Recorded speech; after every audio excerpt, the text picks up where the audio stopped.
guys.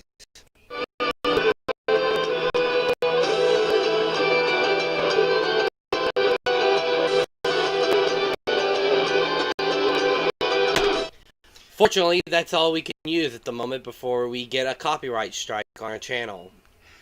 Yeah, guys. So, That was a bit of an intro. Hello, citizens of YouTube land. We are live for the very first time here on Denny and Son. yeah, I know it's crazy, right? We finally got around to doing it. But as always, let's do like we always do. It's your president and your VP, and we are back. Well, actually, for the first time ever, live. And it's going to be because it's Christmas Day and a happy holidays, Merry Christmas, Happy New Year, all of that stuff that you would generally say.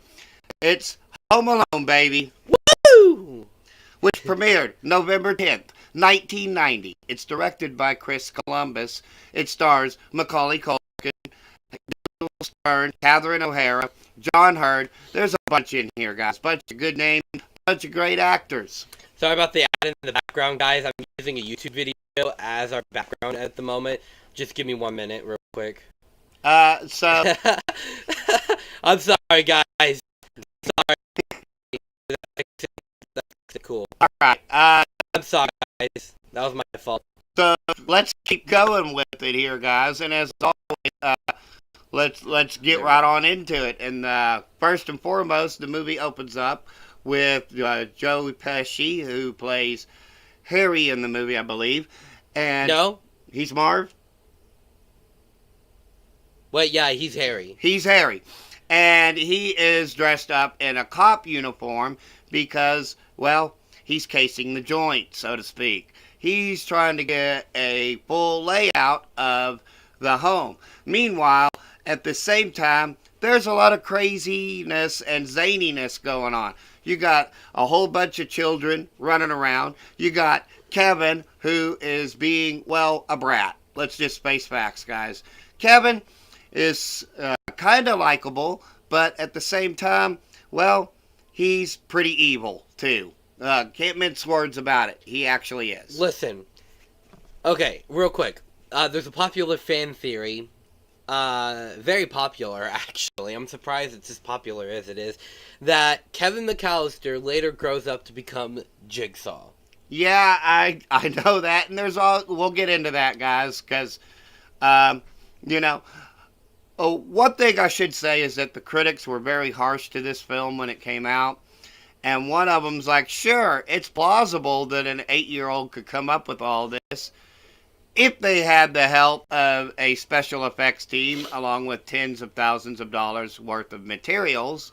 So there's that, but we'll get into that. So, yeah, Kevin's being a brat. He basically tells his mom when he hops on the bed to get off the phone and make him get off the bed.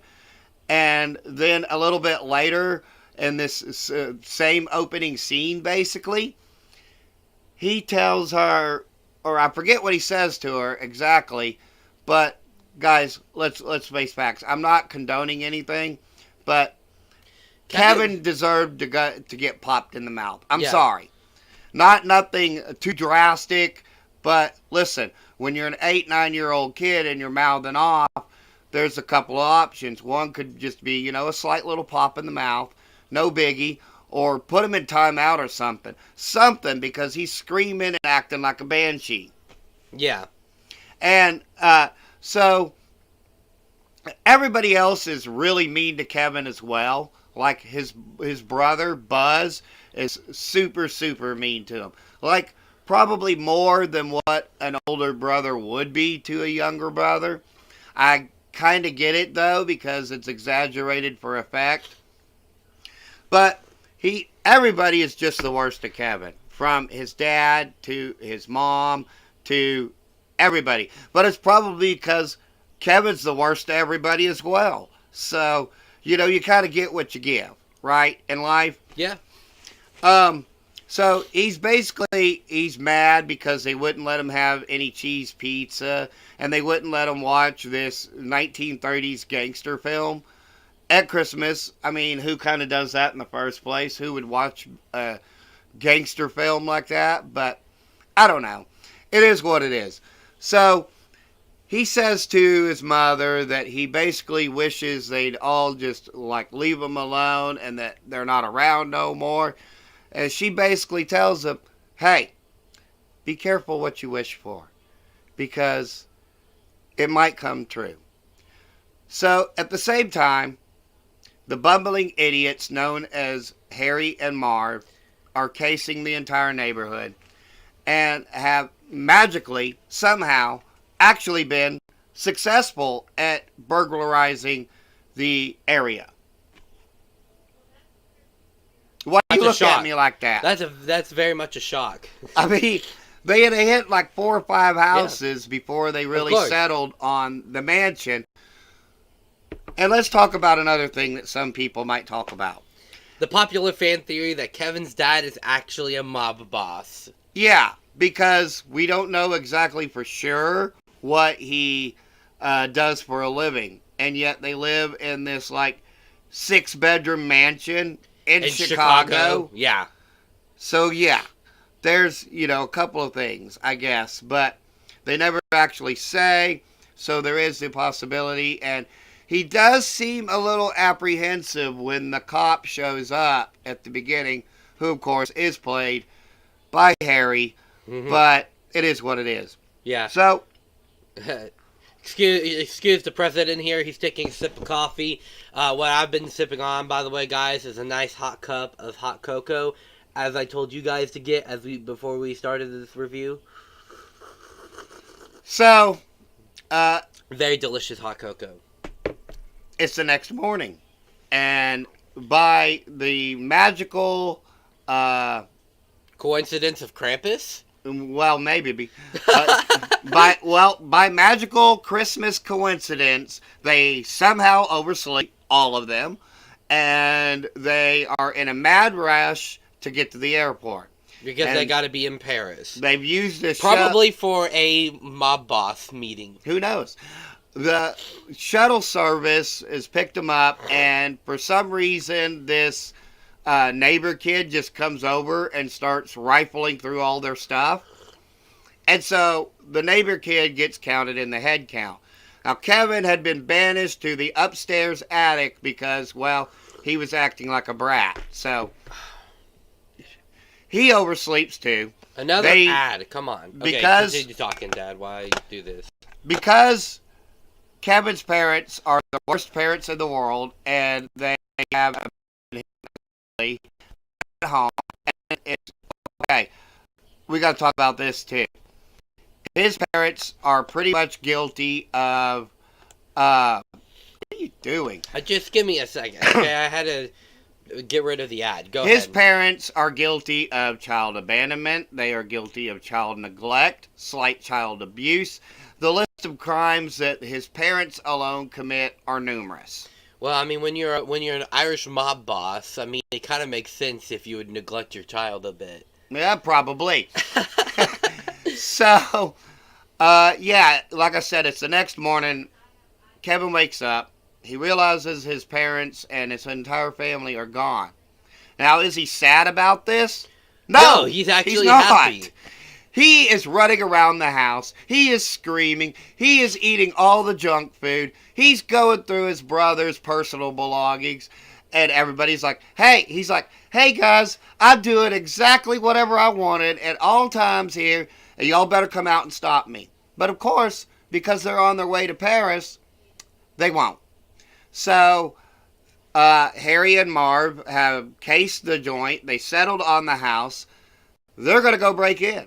Problem is, they think that somebody's home because, well, Kevin's home. Alone. And so, they go to try to break in with their crowbars and whatnot. And then the lights were turned on because Kevin is an 8-year-old boy. And we also have to mention another thing. And that is the slightly scary old person in the film. Because when it came to the first couple of movies, 1 through 3 specifically, you couldn't have a Home Alone film without a slightly scary old-looking person. Exactly. because it's prominent in all three of the first three movies, guys. And surprise, surprise, spoiler, in all three movies, the slightly scary old-looking person is the one that saves the day. Mm-hmm. So we'll get into that.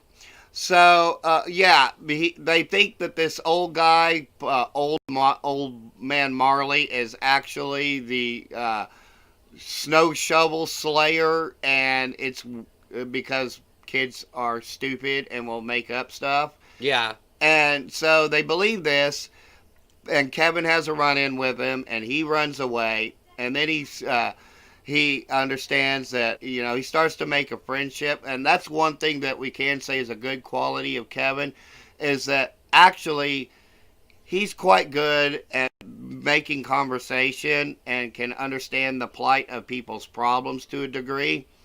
It doesn't discount the fact that he is incredibly evil, and we'll get into that.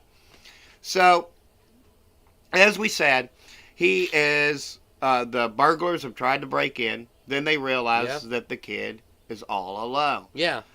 Marv, to his credit, actually thinks it's a bad idea and that they shouldn't do it. It's Harry that's insistent on breaking into this house. So it's Kevin. He devises a plan. A battle plan filled with all kinds of things, guys. We're talking about a blowtorch. We're talking about a heating lamp that he puts on the door. We're talking about wetted down steps, making them frozen. We're talking about tar and nails. We're talking about Christmas ornaments. We're talking about Hot Wheels cars. He rigs up a what's that called? He rigs up a freaking zip line, y'all. This kid has the intelligence of a master engineer. Yeah. By the way, all this is set to the tune of Carol of the Bells. And I think, when did Home Alone come out? 1992? 1990. 1990.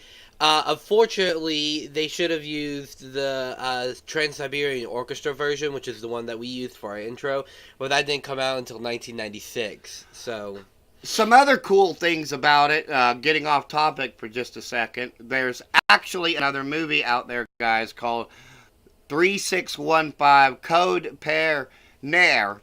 It's a French film, and apparently it's about a little boy who lives with his grandfather who has to fend off a home invader dressed as Santa Claus.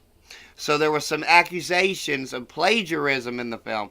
Also, let's talk about the fact that Home Alone is the most popular Christmas movie in Poland. So much so that when their national television station did not broadcast it in 2010, over 90,000 people on Facebook protested. Yeah.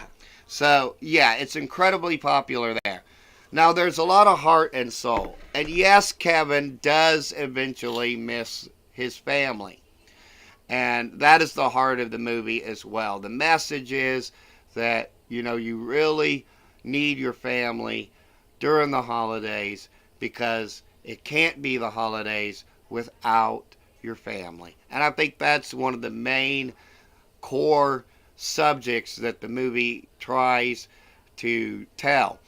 So, as we said, it's the big night. They're getting ready, and they back up. And they go down the stairs, and lo and behold, as soon as they hit the stairs, immediate injury. Like this would be where they would be sleeping with the fishes. Oh, yeah. By the way, can we talk about Kevin's mother and that one guy real quick? Yes. Okay. So while this is happening in Paris, the mother has flipped out. She's freaked out. She is on the phone. She calls the police. The police brush her off because they think it's a prank call. They do send somebody out there. But all the officer does is just basically take a look around and go, yep, everything looks secure. Must be a prank call, and he leaves. Seriously, that's what happens. And so she can't wait. She books an immediate flight. It goes all across the country, actually. She's been in Dallas. She's been in Boston. She's in Scranton when this is all picked up. She says, I would sell my soul to the devil himself to get home to my kid. Well, as she says this, the polka king of the Midwest interrupts. Because you see, the implication might be that the character played by John Candy is in fact the devil. Because you see, she get what she wants, she makes it home, but there was a flight that was going to leave at basically the same time, and so she gave up whatever she gave up to get the ride for nothing. Oh, and can we talk about the fact that John Candy's character plays a clarinet? That truly makes him the devil, guys. If she really was his guardian angel, like other series say, he'd be playing the flute. But no, he's playing the clarinet, which means he's the devil. So, getting back to the main core, main heart of what everybody wants to hear and see and talk about. Yeah. So they somehow make it down the steps after having done all this. And then Harry is immediately shot in the groin with a BB gun. Yeah, it's true. And then Marv sticks his head through the window, through the little doggy door. Kevin says, hello, and then shoots him in the head, point blank range, with the BB gun.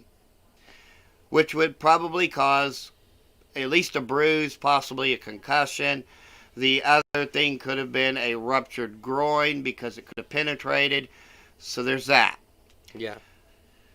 So then there's the part where Harry gets his head set on fire via the blowtorch. Mm-hmm. There's Marv getting hit in the face with the iron. There's Marv stepping on the nail. It is guys, strip away the Christmas for a second. Throw in the Saw theme, and it's Saw. It's Saw. Yep. It is a wacky, like PG version of Saw, but that's what it is. Yeah. No, let's face facts. Kevin McAllister grew up to become Jigsaw. And in the sequel, he doesn't. I mean, he takes sadistic pleasure in what he's doing. And okay, so they've trapped him. All right, all this has happened. They trapped him. They're about to do what to him what he did to them, including listing off, setting his head on fire, hitting him in the face with the iron, and they're essentially going to make sure that Kevin sleeps with the fishes. When, magically, out of nowhere, boom, scary-looking old guy saves the day, smacks him in the head with the shovel, lays him out, cops come, happy ending. Yep. Old scary-looking guy is reunited with his family. Kevin smiles sadistically and waves at Harry and Marv as they're being taken away. Then the mom shows up. They have this magical moment. Then, of course, as we said, the family shows up minutes after. Well, actually, seconds after she shows up. Yep. Not minutes, seconds. Buzz gives him a little credit. He tells him that he went shopping, that he just hung around. He ignores the fact that he blatantly and maliciously tormented two burglars. He ignores all that, doesn't tell him a thing. Which, I don't know, if I'm 8 years old and I just had an encounter with two burglars that I'd fended off, I would probably be telling my parents. Just saying. So, yeah, guys, it's a classic. Everybody knows Home Alone. It's one of the best. We forgot to mention that, hey, guys, sorry about this, but we didn't quite get to all of them because work, school issues came up. Didn't have the time. Yeah. This is a side project for us. So, yeah. But at its heart, it's a fun film. It does have some morals, and the heart of the message is, to me anyways, that you need and should have your families with you at the holidays, because it would suck to be alone during the holidays. So yeah, that's Home Alone. And final rating for Home Alone, definitely 5 out of 5. What say you? Also a 5 out of 5. I mean, it's a classic, guys. What can you say? But of course, as always, if you've seen Home Alone and you believe that it is the worst Christmas movie of all time, well, did you watch the remake? Seriously. The Home Sweet Home Alone? Yeah. Which is coming later, guys. We did watch it, and we'll give you the review for it later. But yeah, seriously, did you watch the remake? Yeah. Anyways, so we got a few other things to talk about real quick, and that is that we are going to get to the rest of the Home Alone movies. They will be coming out. It's just we didn't get to them in time. Also, the Godfather Part 3 to finish up the Godfather saga will be coming out very soon as well. Then we'll be doing an announcement video on our future projects. So there's all of that, guys. So until next time, there's only one thing left to say before we get into what's really left to say. And that is, of course, we hope everybody's having a Merry Christmas. We hope you have a Happy New Year. And that 2023 brings you all the good wishes and good fortune that you could wish for in the upcoming year. Yeah, of course. Also, if you like what we do here, subscribe. Help us get to 50 subscribers. We're only 3 away. Yeah, so if you've tuned in and you like what we've done so far, definitely give us subscribe, share, all that good stuff. Ring Comment. that little notification bell so that way you don't miss out on any of our videos. Yeah. Until then, I know everybody gets tired of hearing that, but guys, we could use the help, and we're trying to build something special here, and we sure hope that the rest of you guys are along for the ride as well, and we really appreciate everything that everybody's ever done. If you've left a like or a comment or a heart or any of that, if you've subscribed, thank you from the bottom of our hearts. And we really appreciate the fun ride that we've had here in 2022, covering everything. And so we hope for a more successful year next year. But until then, there's only one thing left to say, and that is, of course, peace and love from Denny and Son. Merry Christmas, guys.